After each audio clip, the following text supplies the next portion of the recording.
Okay, let's go to page 2 of your course book. The title is People in History. That's a lot of text right there. And sometimes I think that these publishers, they write in a way that's filled with fluff.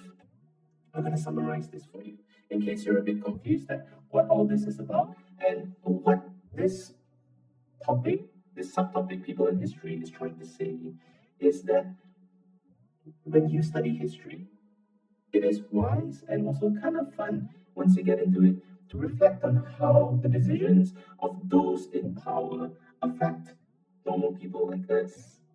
And conversely, how normal people like us play a huge role in history, leading to the decisions which are made by those, by leaders and politicians and army generals and so on. So the the topic introduces two historical characters, Harry Patch and Leonid Brehznev.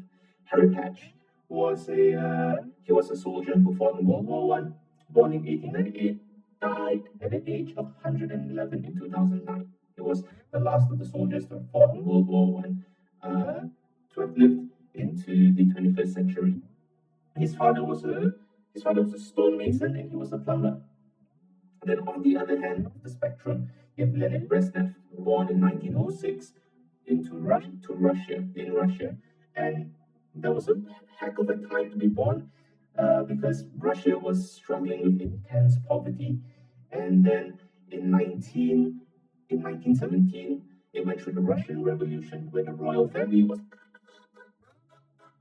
by the communists. And Leonid Brezhnev lived through all that, and he went from being the son of a metal worker to becoming the leader of the USSR. By the time of his death in 1982, he was the leader of the USSR, son of a metal worker, was born into Tsarist Russia in 1906. And who would have thought?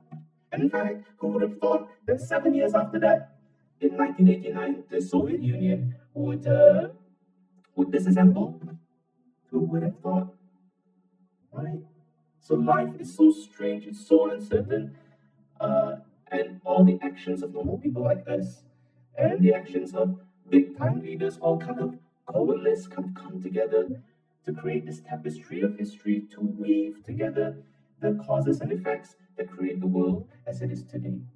And let's move on to the next topic.